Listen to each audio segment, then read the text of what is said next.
సమర్పిస్తున్నవారు Shetty jewellers, international quality gold and diamonds, main road, Jangareddygudem. నమస్కారం. City news కి స్వాగతం. ముందుగా ముఖ్యాంశాలు.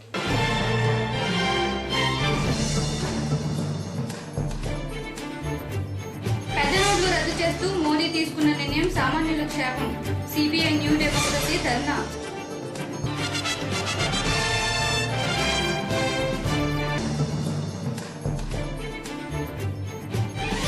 జంగారెడ్డిగూడెం ఆర్టీసీ డిపో వద్ద 4వ రోజు కొనసాగుతున్న ఆర్టీసీ కార్మికుల నిరాహార దీక్షలు.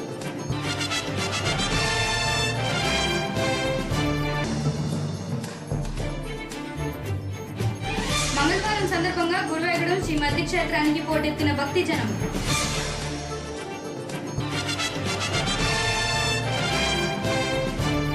గర్భిణీ బాలింతల సంక్షేమం కోసం రోటరీ మాతా శిశు సంక్షేమ కార్యక్రమం నిర్వహిస్తున్నట్లు జంగారెడ్డిగూడెం రోటరీ క్లబ్ అధ్యక్షులు వెలవల పెద్దిరాజు అన్నారు. 22వ తేదీ మంగళవారం ఉదయం 9 గంటలకు బుట్టాయిగూడెం మండలం నాగులగూడెం అంగన్వాడీ నెంబర్ 98కు రోటరీ సభ్యుడు జవ్వాజీ ఉమా వెంకటేష్ శిరీష ద్రవ్య సహాయంతో 6 కుర్చీలు, 1 డైనింగ్ టేబుల్ రోటరీ అందించింది. అంగన్వాడీ టీచర్ జి వరలక్ష్మి నిర్వహణలో జరిగిన ఈ కార్యక్రమంలో పెద్దిరాజు ఆరోగ్యం పట్ల తీసుకోవాల్సిన జాగ్రత్తలపై అవగాహన కల్పించారు. ఈ కార్యక్రమంలో కార్యదర్శి పెనుమర్తి సురేష్ బాబు, కేఎల్ఎన్ ధన్ కుమార్, నెలప్రోలు ప్రభాకర్ రావు, జవాజీ ఉమా వెంకటేష్, ఏఎన్ఎం ఎం సుజాత, బి పోసమ్మతో పాటు గ్రామ పెద్దలు చోడెం దుర్గారావు, కొవ్వాని చల్లయ్య, కొవ్వాని సింగరాజు, చోడెం చిన్నయ్య మరియు మహిళలు పాల్గొన్నారు.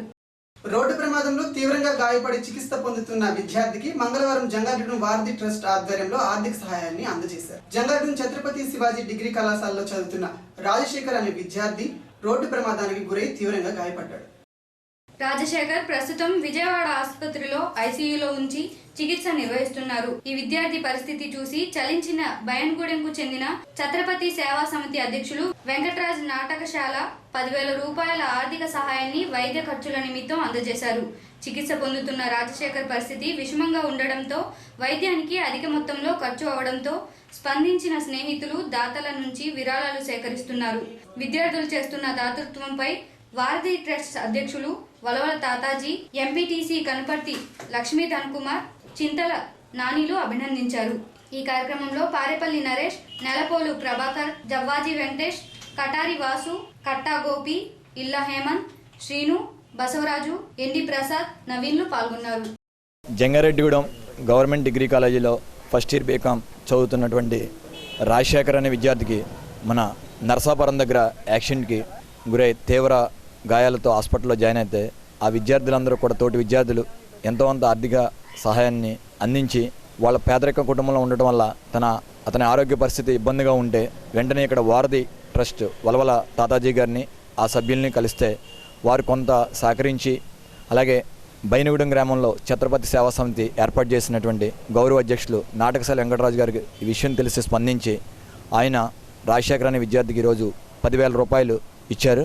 అలాగే ఇంకా అతన్ని ఆరోగ్యం బాగుండడానికి లేదా అతని ప్రాణాలు కాపాడటానికి తమ వంతుగా ఎవరైనా సరే సహాయం అందించాలని కోరుకుంటూ ఆపదలో ఉండేవారికి ఇక్కడ వారధి ట్రస్ట్ ఎలాగో అలాగే మా బైనగూడెం చుట్టుపక్కల పరిసర ప్రాంతాల్లో ఎన్నో సేవా కార్యక్రమాలు చేస్తున్న నాటకశాల వెంకటరాజు గారు వారి మిత్ర బృందం కూడా ఈ ఛత్రపతి సేవా సమితి తరపున భవిష్యత్తులో మరిన్ని సేవా కార్యక్రమాలు చేస్తని ఆరోగ్యం బాగుండి మళ్ళీ విద్యార్థిగా భవిష్యత్తులో మంచిగా ఉండాలని మనస్ఫూర్తిగా.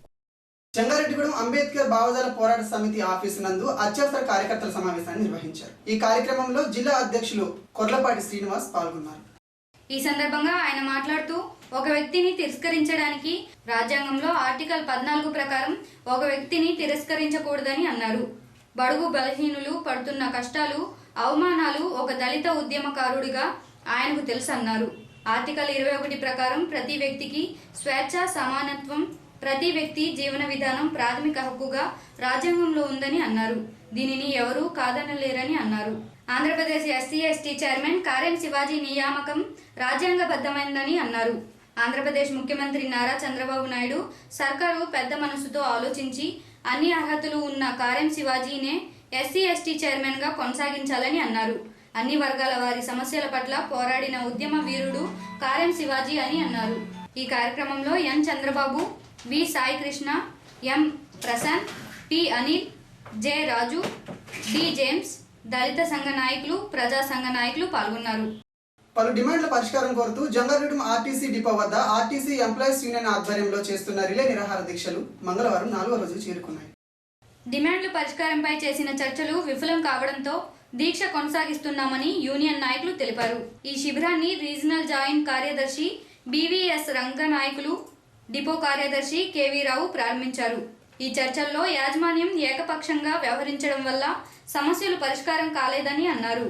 విశాఖపట్నం సర్వీస్ను సింగిల్గా తిరుగుటకు కార్మికులు వ్యతిరేకిస్తున్నారని అన్నారు. అలాగే హైదరాబాద్, విశాఖపట్నం సర్వీసులలో సమయం తెలియని, అక్షర జ్ఞానం లేని డ్రైవర్లు బలవంతంగా విధులు వేస్తున్నారని అన్నారు. దీనివల్ల ఆర్టీసీ అభివృద్ధి కూడా కుంటుపడుతుందని అన్నారు. డ్రైవర్లు డ్రైవింగ్తో పాటు కండక్టర్ ఉద్యోగం కూడా చేయడం వల్ల డ్రైవర్లకు ఆరోగ్యం దెబ్బతింటుందని అన్నారు. ఆర్టీసీ బస్టాండ్లో ఈరోజు 4వ రోజు నిరాహార దీక్షలు సాగుతున్నాయి. మరి యాజమాన్యం ఏకపక్ష నిర్ణయాలకు వ్యతిరేకంగా, అలాగే హైదరాబాద్, విశాఖపట్నం చాట్ల అవతవకల గురించి మేము ఉద్యమం చేయడం జరిగింది. 3 రోజులు ధర్నా కార్యక్రమం చేసాం, 2 రోజులు విరామం ఇచ్చాం. యాజమాన్యం ఏమన్నా స్పందిస్తే కనుక మేము ఉద్యమాన్ని విరమించుకుందాం అనుకున్నాం. ఇప్పుడు కూడా యాజమాన్యం నుంచి ఎటువంటి స్పందన రాలేదు. మరి హైదరాబాద్, విశాఖపట్నం డ్యూటీ చాట్లోని అవకతవకలు సరిచేయాలని, అలాగే ముఖ్యంగా మా డిమాండ్ ఏంటంటే చదువులేని తిమ్మురాని డ్రైవర్లని బలవంతంగా ఎక్స్ప్రెస్ డ్యూటీలు పంపరాదని, దానివల్ల డ్రైవర్లు ఆరోగ్య పరిస్థితి కూడా కుంటుపడుతుందని, మానసిక వ్యాధులకు గురవుతున్నారని, అలాగే విశాఖపట్నం డ్యూటీ అవుతే కనుక రాత్రి 9 గంటలకు బయలుదేరి తెల్లవారుజామున 5 గంటలకు వచ్చి తిరిగి మరి ఉదయం పూట బయలుదేరి సాయంత్రం 5 గంటలకు వస్తున్నారు. ఈ మధ్యకాలంలో దాదాపు 14-15 గంటలు కంటిన్యూటీ ఉండడం వల్ల అతని ఆరోగ్య పరిస్థితి, మానసిక పరిస్థితి బాగోట్లేదని యాజమాన్యానికి పలు దఫాలు చెప్పాం. అయినా యాజమాన్యం విశాఖపట్నం డ్యూటీని సింగిల్ డ్యూటీగా పంపుతున్నారు. అలాగే హైదరాబాద్, ఇతర డ్యూటీలకు కూడా సింగిల్ డ్రైవర్ని పంపడాన్ని ఎంప్లాయీస్ తీవ్రంగా ఖండిస్తుంది. అలాగే ఆ చాట్లో ఇప్పుడు తిరుగుతున్న డ్రైవర్ని కేఎల్ రాజుని ఆ చాట్లో కొనసాగించాలని, అలాగే ఇతర డిపోల నుంచి సింగిల్ డ్రైవర్ తిరగడానికి ఏదో వచ్చిన వాళ్ళని వారిని కూడా కంటిన్యూ చేయాలని మేము కోరుకుంటున్నాము. అలాగే దాదాపు 2 సంవత్సరాలు అయింది కండక్టర్ డ్రైవర్లు చాట్లు వేసి ఎక్స్ప్రెస్ పాయింట్ ఆ చాట్లు కొత్త చాట్లు వేయాలని చెప్పి యాజమాన్యం కోరడం. జంగారెడ్డి మండలం గురవాయగూడెం శ్రీ మధ్య ఆంజనేయ స్వామి ఆలయం భక్తులతో కిటకిటలాడింది. కార్తీక మంగళవారం కావడంతో ఉదయం నుంచి భక్తులు స్వామివారిని దర్శించుకున్నారు. జిల్లా నలుమూలల నుంచి భక్తులు విచ్చేసి స్వామివారిని దర్శించుకున్నారు. ఆలయ ప్రధాన అర్చకులు వేదాంత వెంకటాచార్యులు స్వామివారిని ప్రత్యేకంగా అలంకరించి తమలపాకులతో పూజలు నిర్వహించారు. 108 ప్రదక్షిణలు చేసి భక్తులు తమ మొక్కులు తీర్చుకున్నారు. క్షేత్రంలో ఉన్న ఉసిరి చెట్టు కింద భక్తులు దీపారాధన కార్యక్రమాన్ని నిర్వహించారు. ఆలయ చైర్మన్ ఇందుకూరి రంగరాజు, ఈవో పెన్మత్స విశ్వనాథరాజులు ఏర్పాట్లను పర్యవేక్షించారు. మంగళవారం ఒకరోజు ఆలయానికి 5,39,126 రూపాయల ఆదాయం వచ్చినట్లు ఈవో పెన్మత్స విశ్వనాథరాజు తెలిపారు. మంగళవారం స్వామివారి దర్శనార్థం వచ్చిన సుమారు 40,000 మంది భక్తులకు చక్రదేవరపల్లి గ్రామస్తులచే భారీ అన్న సమారాధన జరపబడింది. మంగళవారం చక్రదేవరపల్లి గ్రామస్తులచే జరపబడిన అన్నదానం కార్యక్రమంను తెలుగుదేశం పార్టీ సీనియర్ నాయకులు మండవ లక్ష్మణరావు, ఎంపీపీ కొడవటి మాణిక్యాంబ, సత్యరాజు, ఆలయ కార్యనిర్వహణాధికారి పెన్మెత్స విశ్వనాథరాజు, ఆలయ చైర్మన్ ఇందుకూరి రంగరాజు తదితరులు పాల్గొన్నారు. కార్తీక మాస ఉత్సవాల్లో భాగంగా ఈ నెల రోజుల పాటు శ్రీ మధ్యాంజనేయ స్వామి ఆస్థానంలో జరుగుతున్న స్వామివారి బ్రహ్మోత్సవాల్లో వాళ్ళ 4వ వారంలో ప్రవేశించాం. స్వామివారికి అత్యంత ప్రీతిప్రాతమైన మంగళవారం నాడు 4వ మంగళవారం శ్రీ స్వామివారి ఆలయానికి భక్తులు పోటెత్తారు. ఉదయం 4 గంటల నుంచి కూడా భక్తులకి దర్శనం అందించడం జరుగుతుంది. ఉదయం 9:30 నుంచి అన్నదానం కూడా ప్రారంభించాం. ఈరోజు శ్రీ మధ్యాంజనేయ స్వామి వారి ఆలయం వద్ద కొంగువారిగూడెం గ్రామానికి సంబంధించిన గ్రామస్తులందరూ కూడా సుమారు 40,000 మంది భక్తులకు అన్నదానం చేయడానికి వారు ఏర్పాట్లు చేసి ఉన్నారు. దేవస్థానం సౌజన్యంతో సుమారు 1,00,000 వాటర్ ప్యాకెట్లు భక్తులకు అందుబాటులో ఉంచి 50,000 లడ్డూలు, పులిహార ప్యాకెట్లు కూడా భక్తులకు ప్రసాదం అమ్మడానికి గాను సిద్ధంగా చేసి ఉంచున్నాం. క్యూ లైన్లో ఉన్న భక్తులందరికీ కూడా ఎటువంటి అసౌకర్యం కలగకుండా సుమారు 100 మంది సత్సాయ సేవా సమితి వాలంటీర్లు, 50 మంది వివిధ దేవాలయాల నుంచి వచ్చిన దేవాలయ సిబ్బంది కూడా ఇక్కడ వారి సేవల్ని ఉపయోగించుకుంటూ భక్తులకు ఎటువంటి అసౌకర్యం కలగకుండా దేవస్థానం అన్ని ఏర్పాట్లు చేస్తుంది. కావున భక్తులందరూ స్వామివారిని దర్శించి, సేవించి, పూజించి స్వామివారి తీర్థప్రసాదములు సేకరించి. మంగళవారం అటవీ శాఖ జంగారెడ్డిగూడెం రేంజీ వారిచే శ్రీవారి ఆలయం వద్ద ఏర్పాటు చేయబడిన స్టాల్ నందు భక్తులకు వారి వారి నక్షత్రములకు తగిన విధముగా మొక్క ప్రసాదములు సుమారు 25,000 మొక్కలను ఉచితంగా అందజేశారు. ఈ కార్యక్రమంలో అటవీ శాఖ జంగారెడ్డిగూడెం రేంజీ సిబ్బంది పాల్గొన్నారు. అటవీ శాఖ దళాధిపతి కలగట్టి గారు, పశ్చిమ గోదావరి జిల్లా డిఎఫ్ఓ వారు నాగేశ్వరరావు గారు, జంగారెడ్డి రేంజ్ ఆఫీసర్ వారి ఆదేశాల మేరకు దేవాలయం ప్రాంగణం వద్ద వృక్ష ప్రసాదం పేరుతోటి మొక్కలు పంపిణీ చేస్తారు 2 నెలలు బట్టి. అదేవిధంగా కార్తీక మాసోత్సవాల సప్తాహం సందర్భంగా మరి భారతదేశంలో మొక్కలతో ఎప్పటి నుంచి అనుబంధం ఉంది. అనుబంధం గుర్తు చేస్తూ మరి వివిధ నక్షత్రాలు రాశుల ఫలంగా ఎవరైతే ప్రతి ఒక్కరికి మిత్రవృక్షాలు ఉంటాయి, ఆ చెట్టు ఒక ఫ్రెండ్ అని గుర్తు చేస్తూ వాటి యొక్క మరి ఆ మనుగడని, ప్రకృతి యొక్క మనుగడని పర్యావరణ సంస్థలను పెంపొందించడం కోసం ఇక్కడ వృక్ష ప్రసాదం పేరుతో దాదాపు ఈ వేళ నాటికి ఈ రోజుకి నాటికి 98,000 మొక్కలు మేము పంపిణీ చేస్తాము. అలాగే పారిజాతం, భార్యాభర్త మధ్య ప్రేమ నిర్మించి పారిజాతం, నెగిటివ్ ఎనర్జీని పాజిటివ్ ఎనర్జీ మధ్య తులసి మొక్కలు, అలాంటి 45 రకాల మొక్కలు మేము పంపిణీ చేస్తున్నాము. భక్తులు వినియోగించుకోవాలా. కానీ మరి జిల్లా అటవీ శాతం 10.44 మాత్రమే. కాబట్టి దాదాపు మరి 200 తగ్గిపోయిన పరిస్థితుల నేపథ్యంలో పశ్చిమ గోదావరి కావాలంటే కనుక మొక్కలు పెంచాలని, ఈ మొక్కల్ని పంచుకుని నాటి మరి మొక్కలు నాటిన వాడు భగత్ సేవకుడు అనే పిలుపు మేరకు మొక్కలు నాటాలా, ఆ భగత్ సేవలు తరించాలని కోరుకుంటూ భక్తులకి మరి అటవీ శాఖ. ఇప్పుడు కాసేపు ప్రకటనలు చూస్తున్నామండి. సిటీ సాంప్రదాయం ఒక్కటే, ఆభరణం ఒక్కటే. సొగసైన ఆభరణాలు, సొంపైన డిజైన్లు మా సొంత వర్క్ షాప్ లో, మా పర్యవేక్షణలో సొంత పని వారిచే నాణ్యమైన అధునాతన సాంప్రదాయ ఆభరణాలు 916 KDM హాల్ మార్క్ నగలు రెడీగా మరియు ఆర్డర్ పై అమ్మబడును. టెంపుల్ జ్యువెలరీ, అన్కట్ జ్యువెలరీ, నక్షత్ర వర్క్ జ్యువెలరీ, కుందన్ జ్యువెలరీ, కెంపులు, పచ్చలు, నవరత్న ఉంగరాలు, డైమండ్ ముక్కు పుడకలు, స్పెషల్ వెడ్డింగ్ జ్యువెలరీ, ఇలా ముక్కు పుడక నుండి వడ్డాణం వరకు అన్ని ఒకే చోట. హై క్వాలిటీ వెండి వస్తువులు లభించును. డైమండ్ నగలు రెడీగాను మరియు ఆర్డర్ పై లభించును. మా క్వాలిటీ, వర్క్ ఫినిషింగ్ మరియు వర్క్ స్టైల్ చూడండి, అప్పుడు కొనుగోలు చేయండి. శెట్టి జ్యువెలర్స్ వారి బంగారు ఆభరణాలతో మంగళప్రదమైన వివాహ వేడుకలు జరుపుకుని చిరకాలం చిరునవ్వులు చిందించండి. స్వర్ణ లోకానికి స్వాగతం. Shetty jewellers, international quality gold and diamonds, main road, Jangareddygudem. All credit and debit cards accepted. City broadband Jangareddygudem పట్టణ కస్టమర్లకు శుభవార్త. దసరా మరియు దీపావళి సందర్భంగా సిటీ బ్రాడ్బ్యాండ్ అందిస్తున్న సువర్ణ అవకాశం. కేవలం 3,500 రూపాయల చెల్లింపుతో 2 MBPS స్పీడ్తో 30 GB 6 నెలల ఇంటర్నెట్, ఇన్స్టాలేషన్ ఛార్జెస్ మరియు వైఫై రూటర్ని ఉచితంగా పొందండి. మరియు 5,000 రూపాయల చెల్లింపుతో 4 MBPS స్పీడ్తో 40 GB 6 నెలల ఇంటర్నెట్, ఇన్స్టాలేషన్ ఛార్జెస్ మరియు వైఫై రూటర్ని ఉచితంగా పొందండి. మరిన్ని వివరాలు, ప్యాకేజీల కొరకు సంప్రదించండి. City broadband network, Jangareddygudem. Cell number 9849484998, phone number 08821223922. Welcome back. నల్లధనాన్ని, దొంగ నోట్లను అరికట్టే సాగుతో ప్రధాని నరేంద్ర మోడీ తీసుకున్న నిర్ణయం ప్రజలకు శాపంగా మారిందని, కార్పొరేట్ కంపెనీలకు 70,000 కోట్ల రుణం రద్దు చేయడాన్ని వ్యతిరేకిస్తూ మంగళవారం జంగారెడ్డిగూడెం సిపిఐ న్యూ డెమోక్రసీ ఆధ్వర్యంలో భారీ నిరసన ర్యాలీని నిర్వహించారు. ఈ సందర్భంగా సిపిఐ న్యూ డెమోక్రసీ జిల్లా నాయకులు యు వెంకటేశ్వరరావు మాట్లాడుతూ 8వ తేదీన మోదీ తీసుకున్న నిర్ణయం వల్ల నల్ల కుబేర్లు, దొంగ నోట్లు ముద్రించే వాళ్ళు, కార్పొరేట్ శక్తులు క్షేమంగా ఉన్నారని, సాధారణ ప్రజలు తీవ్ర కష్టాలు పడుతున్నారని తెలియజేశారు. స్విస్ బ్యాంకుల్లో దాచుకున్న నల్లధనాన్ని వెలికి తీస్తానని, దేశ ప్రజలందరికీ పంచుతానని, మోదీ 2.5 సంవత్సరాలు అయినా నల్ల కుబేరుల జాబితా ఎందుకు బయట పెట్టలేదని ప్రశ్నించారు. 2,000 రూపాయల నోట్లు విడుదల చేయడం వల్ల దొంగ నోట్లు రాకుండా ఎలా ఆపుతారని యువి విమర్శించారు. అన్ని వర్గాల ప్రజలను ఇబ్బంది పాలు చేసిన ప్రభుత్వ నిర్ణయానికి వ్యతిరేకంగా ఉద్యమించాలని యువి పిలుపునిచ్చారు. సిపిఐ న్యూ డెమోక్రసీ జిల్లా సెక్రటరీ ధర్ముల సురేష్ మాట్లాడుతూ, కేంద్ర ప్రభుత్వం నిర్ణయం వల్ల రైతులు, వ్యవసాయ కూలీల చేతిలో డబ్బులు లేక తీవ్ర ఇబ్బందులు పడుతున్నారని ఆవేదన వ్యక్తం చేశారు. ఈ సందర్భంగా అరుణోదయ సాంస్కృతిక సమైక్య రాష్ట్ర ప్రధాన కార్యదర్శి పి శ్రీనివాస్ బృందం ప్రార్థనా పాటలు ఆకట్టుకున్నాయి.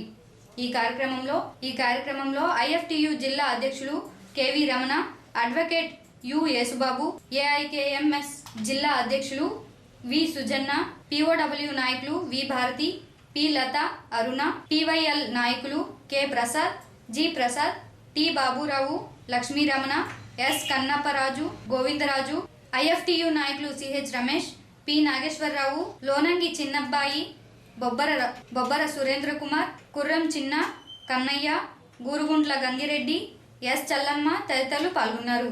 న్యూ డెమోక్రసీ జిల్లా నాయకులు 8వ తారీఖు రాత్రిపూట నరేంద్ర మోడీ గారు తీసుకున్న నిర్ణయం అనేది ఈ దేశ ప్రజలకి శాపంగా మారిపోయింది. ఆయన నల్ల కుబేరుల్ని అరికడతామని, దొంగ నోట్లు నివారిస్తామని చెప్పి ఆ పేరుతో తీసుకున్నటువంటి నిర్ణయం అనేది భారతదేశంలో 125 మంది కోట్ల ప్రజల్ని ఇబ్బందులు పాలు చేస్తూ ఉన్నారు. ప్రజలందరూ కూడా బ్యాంకుల చుట్టూ, ఏటీఎంల చుట్టూ, పోస్ట్ ఆఫీసుల చుట్టూ తిరుగుతూ గత 15 రోజులుగా అనేక రకాల అగచాట్లు పడుతున్నటువంటి పరిస్థితి చూస్తూ ఉన్నాం. నరేంద్ర మోడీ గారు చెబుతున్నారు నల్ల కుబేర్లకు నిద్ర పట్టట్లేదు, సామాన్యులు హాయిగా నిద్రపోతున్నారని. ఇది వాస్తవం కాదు. నల్ల కుబేర్లు, దొంగ నోట్లు తయారు చేసేవాళ్ళు లేదా బ్లాక్ మార్కెట్ చేసేవాళ్ళు, బడా పెట్టుబడిదారులందరూ కూడా క్షేమంగా ఉన్నారు. 125 మంది సామాన్య ప్రజలు మాత్రమే, కోట్లాది మంది ప్రజలు ఈరోజు వీధుల పాలయ్యారనే విషయం గత 15 రోజులుగా అర్థమవుతూ ఉంది. ఇప్పటికైనా ప్రభుత్వం సరైన నిర్ణయం తీసుకోవాలని డిమాండ్ చేస్తూ ఉన్నాం. ఈ నిర్ణయం అనేది ఈ దేశానికి ఉపయోగపడుతుందో లేదో అది భవిష్యత్తు తేలుస్తుంది. కానీ ఇప్పుడు మాత్రం సామాన్య ప్రజలు అష్ట కష్టాలు పడుతున్నారు. ఎందుకంటే రైతులు, డ్వాక్రా వాళ్ళకి రుణాలు రద్దు చేస్తామని చెప్పినటువంటి ప్రభుత్వాలు వాళ్ళ రుణాలు రద్దు చేయలేదు. రైతులు కనుక బ్యాంకు లోన్ కట్టకపోతే వాళ్ళు జప్తు చేస్తూ ఉన్నారు. కానీ బడా కోటేశ్వర్లకు మాత్రం వరాలు ప్రకటిస్తూ ఉన్నారు. దీన్ని సిపిఎంఎల్ న్యూ డెమోక్రసీ పార్టీగా తీవ్రంగా వ్యతిరేకించారు. జంగారెడ్డి మండలం మైసనగూడెం గ్రామంలో టీడీపీ జనచైతన్య యాత్రను మంగళవారం నిర్వహించారు. ముందుగా మండల పార్టీ అధ్యక్షులు ముల్లపూడి గంగాధర శ్రీనివాస్ ఎన్టీఆర్ విగ్రహానికి పూలమాలను వేసి నివాళులర్పించారు. జిల్లా తెలుగుదేశం పార్టీ అధ్యక్షులు పెనుమర్తి రామ్ కుమార్ మాట్లాడుతూ గ్రామాల్లో తెలుగుదేశం పార్టీకి ఆదరణ రోజు రోజుకి పెరుగుతుందని అన్నారు. ప్రజలు అనేక సమస్యలు నాయకుల దృష్టికి తీసుకుని వచ్చారని, అన్ని తప్పకుండా దఫదఫాలుగా చేయడానికి ప్రభుత్వం సిద్ధంగా ఉందని అన్నారు. ఈ కార్యక్రమంలో జడ్పీటీసీ సభ్యులు శీలం రామచంద్రరావు, దల్లి కృష్ణారెడ్డి, కుర్రు అప్పారావు, పాతూరి జానకీరాం, ముద్దు సుబ్బారావు, బోడా శ్రీనివాసరావు, గంటా రామారావు, ఎస్ఎస్ ఇస్మాయిల్, కోట రమేష్, ఎలికే ప్రసాద్, పసుపులేటి సూర్యచంద్రరావు, గన్నం గోపాలకృష్ణ తదితరులు పాల్గొన్నారు. తెలుగుదేశం పార్టీ అధిష్టానం పిలుపు మేరకు జనచైతన్య యాత్రలో భాగంగా జంగారెడ్డి పట్టణ తెలుగుదేశం పార్టీ ఆధ్వర్యంలో 17వ వార్డు నందు మంగళవారం జనచైతన్య యాత్రను ప్రారంభించారు. ముందుగా పార్టీ పతాకాన్ని మహిళా సాధికారిక డైరెక్టర్ మేఘలాదేవి ఆవిష్కరించారు. తదుపరి ఎన్టీఆర్ విగ్రహానికి నగర పంచాయతీ వైస్ చైర్మన్ అడ్లూరి రామ్మోహన్ రావు పూలమాలలు వేసి నివాళులు అర్పించారు. పట్టణ అధ్యక్షులు షేక్ ముస్తఫా మాట్లాడుతూ తెలుగుదేశం పార్టీ సభ్యత్వాలను రెన్యువల్ మరియు నూతన సభ్యత్వం తీసుకోదలిచిన వారు ఓటు గుర్తింపు కార్డు మరియు ఆధార్ కార్డు 100 రూపాయల సభ్యత్వ రుసుముతో తనను సంప్రదించాలని కోరారు. అలాగే ప్రజలు ఎక్కువగా రోడ్లు వేయించమని, పందులు మరియు కుక్కల సంచారాన్ని అరికట్టవలసిందిగా కోరారని, కొత్త రేషన్ కార్డులు, ఎన్టీఆర్ భరోసా పింఛన్లు కొత్తవి ఇప్పించమని కోరారని తెలియజేశారు. జనచైతన్య యాత్రలో భాగంగా మన 17వ వార్డులో కార్యక్రమాన్ని స్టార్ట్ చేశాం. ఇంటింటికి వెళ్ళి ప్రజల సమస్యల్ని తెలుసుకుంటూ చంద్రబాబు నాయుడు చేస్తున్న అభివృద్ధి పథకాలు ప్రజలకు అందుతున్నాయా లేదని చెప్పేసి తెలుసుకుంటూ ముందుకెళ్ళటం జరుగుతుంది. మరి అందులో భాగంగానే అంగన్వాడీ సెంటర్ని కూడా ఈ రోజున వెళ్ళి విజిట్ చేయడం జరిగింది. జనచైతన్య యాత్రలో ప్రజలంతా కూడా చక్కగా స్వాగతిస్తున్నారు. చంద్రబాబు పరిపాలనని అందరూ హర్షిస్తున్నారు. రాబోయే రోజుల్లో ఇంకా అభివృద్ధి ఫలాలు ప్రజలకు అందిస్తామని చెప్పి ముందుకెళ్ళటం జరుగుతుంది. మరి ముఖ్యంగా సభ్యత్వ కార్యక్రమాలు మొత్తం ప్రతి ఒక్కరు కూడా గతంలో చేయించుకున్న వాళ్ళు కూడా మళ్ళీ చేయించుకోవాలి. తెలుగుదేశం పార్టీ సభ్యత్వం గతంలో 100 రూపాయలు ఇచ్చి చేయించుకున్న వాళ్ళకి 2 సంవత్సరాలు పనిచేస్తారు సభ్యత్వం. అంటే ఈ సంవత్సరం డిసెంబర్ 31 తోటి అయిపోద్ది. కాబట్టి కొత్తగా మళ్ళీ రెన్యూల్ చేయించుకోవాలి. అలా కాకుండా కొత్తగా చేరే వాళ్ళని అంటే ఓటు గుర్తింపు కార్డు తీసుకొచ్చి తెలుగుదేశం పార్టీ సభ్యులుగా చేరాలని చెప్పేసి తెలియజేసుకుంటున్నాం. మరి అదే రకంగా రేపు 17వ వార్డులోనే జనచైతన్య యాత్ర ఉంటుంది.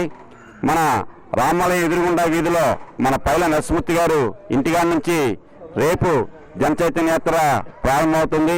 కాబట్టి పట్టణంలో ఉన్నటువంటి తెలుగుదేశం పార్టీ నాయకులు, కార్యకర్తలు, నందమూరి అభిమానులు అందరూ కూడా విరివిగా పాల్గొని రేపు జరగబోయే జనచైతన్య యాత్ర కార్యక్రమాన్ని జయప్రదం చేస్తారు. 17వ వార్డులో ఉన్న అంగన్వాడీ కేంద్రాన్ని నాయకులు ఆకస్మిక తనిఖీ చేసి పిల్లలకు ఇవ్వవలసిన పౌష్టికాహారం సరిగ్గా అందుతుందో లేదో మేఘలాదేవి అడిగి తెలుసుకున్నారు. ఈ రోజే కాకుండా ప్రతిరోజు కూడా మేము వార్డులో తిరగడం జరుగుతుంది. ఎటువంటి ఇబ్బంది ఉన్నా ఏం కావాలని అడిగి మరీ చేస్తున్నాము. అలా వాళ్ళు కూడా కావాలని అడుగుతున్నారు. వాటిలో మమ్మల్ని ఫ్రీగా తిరగనిస్తున్నారు అంటే అన్ని పనులు చేస్తారు అని నమ్మకంతో మమ్మల్ని చక్కగా తిరగడం స్వాగతం కలగడం జరుగుతుంది. అలాగే ప్రతిరోజు కూడా మేము వాటిలో సేవ చేసే మా చైర్మన్ గారి ఆధ్వర్యంలో తప్పనిసరిగా వాటిలో అన్ని పనులు చేస్తున్నాం. ఇప్పటివరకు 30-35 లక్షలు చేసాం. అలాగే రాబోయే కార్యక్రమంలో ఒక 50 లక్షల వరకు మన ఫండ్స్ శాంక్షన్ అయి ఉన్నాయి. ప్రతి ఒక్క రోడ్డు, ప్రతి వాటర్ పైపులను, ప్రతి లైటు, ప్రతి ఇల్లు, ప్రతి చోట మాది మనందరూ అని చెప్పి చేయడం కార్యక్రమం జరుగుతుంది. ఎటువంటి ఏవీ లోటుపాట్లు ఉంటే మినిస్టర్ గారు అయిన పేరు గారి ద్వారా, అలాగే ఎంపీ గారి ద్వారా, ప్రతి ఒక్కరి ద్వారా మనం చైర్పర్సన్ గారు మేనేజ్ చేసి అదే మన ఫండ్స్ అడిగి తేవడం, చక్కెర కార్యక్రమాలను అవలంబించడం ప్రజలందరూ చూస్తున్నారు. చాలా ఆనందంగా ఉన్నారు. మేము ఉద్దేశపడుతున్నాం. 280 మంది మేము పెన్షన్ ఇవ్వడం జరుగుతుంది. గ్యాస్ కనెక్షన్ 100 నుంచి 150 వరకు ఇవ్వడం జరిగింది. ఇంకా ఎవరికి ఎటువంటి ఆనందంగా ఉన్నా ముందు నుంచి చెప్తున్నాం. మేము మాటల్లో కాకుండా చేతల్లో చూపిస్తాం.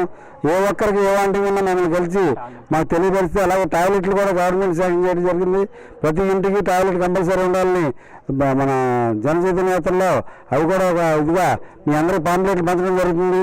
ఏ ఒక్కటి కావాలన్నా ముందుకు వచ్చి మాకు అభివృద్ధి ఇస్తే చైర్పర్సన్ రాస్తే ఆధ్వర్యంలో తప్పనిసరిగా కంప్లీట్ చేస్తామని ప్రమాణం చేస్తూ ఈ కార్యక్రమంలో సీనియర్ నాయకులు మండవ లక్ష్మణరావు, బంగారు శివలక్ష్మి, పెనుమర్తి రామ్ కుమార్, అబ్బిన దత్తాత్రేయ, నంబూరి రామచంద్రరాజు, తూటిగుంట దుర్గారావు, చిట్టిపోయిన రామలింగేశ్వరరావు, కోలా కామేశ్వరి, లొట్టి రాజేశ్వరి, మందపల్లి శివమాధవి, అట్లూరి సురేష్, మద్దిపాటి నాగేశ్వరరావు, రాజన సత్యనారాయణ, చెరుకూరి శ్రీధర్, షేక్ యాకూబ్, నంగులూరి జగత్, పైలా చంటి, శంకు ప్రభాకర్, సత్త సీతారాంబాబు, గాలి అప్పారావు, రొంగల నూకరాజు, తామూడి సీతారామస్వామి, చిట్లూరి ధనరాజ్, కెఎస్ నారాయణ, పైలా సింహాచలం, తానిగడ పసుమలత, దుబే దేవానంద ప్రసాద్, జుజ్జూరి శ్రీనివాసరెడ్డి తదితరులు పాల్గొన్నారు.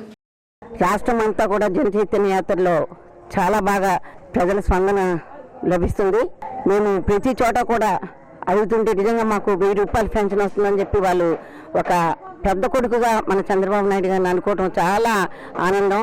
ఆయన ఆశీర్వదించడం కూడా చాలా మంది చిన్న ముసలి వాళ్ళ నుంచి పెద్ద వాళ్ళందరూ కూడా చాలా ఆశీర్వదించడం జరుగుతుంది. ఈ జన చైతన్య యాత్రలో మన కార్యక్రమంలో కూడా ఎంత ఆనందంగా ప్రజలు పాల్గొనడం, ప్రజల స్పందన కూడా చాలా బాగుంది. ఎక్కడ చూసినా కూడా మనం సిమెంట్ రోడ్లు, ఏ రోడ్డు కూడా మట్టి రోడ్లు లేకుండా అన్ని రోడ్లు కూడా సిమెంట్ రోడ్లు వేయడం జరుగుతుంది. ఈరోజు మన పరిపాలన చూసి నిజంగా ప్రజలందరూ కూడా ఆశిస్తున్నారు. మళ్ళీ తెలుగుదేశం ప్రభుత్వం రావాలని చెప్పి ప్రజలందరూ కూడా కోరుకుంటున్నారు. ఈ ప్రజ చైతన్య యాత్ర మటుకు మంచి స్పందన కలుగుతుంది. నేను ఈస్ట్ గోదావరి, వెస్ట్ గోదావరి కూడా నేను తిరగడం జరుగుతుంది. ఎక్కడ చూసినా కూడా మంచి స్పందన జరుగుతుంది. అందరూ కూడా ఈ కార్యక్రమాన్ని విజయవంతం చేయాలని చెప్పి మనస్ఫూర్తి. వార్తలు ముగించే ముందు ముఖ్యాంశాలు మరొకసారి.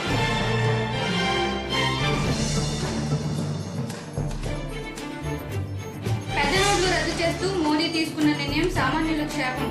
సిపిఐ న్యూ డెమోక్రసీ ధర్నా.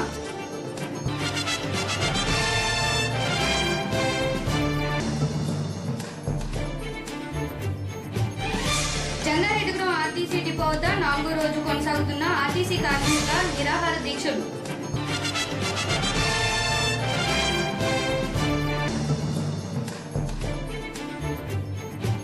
మంగళవారం సందర్భంగా గుడివేగడం శ్రీ మద్ది క్షేత్రానికి పోటెత్తిన భక్తి జనం.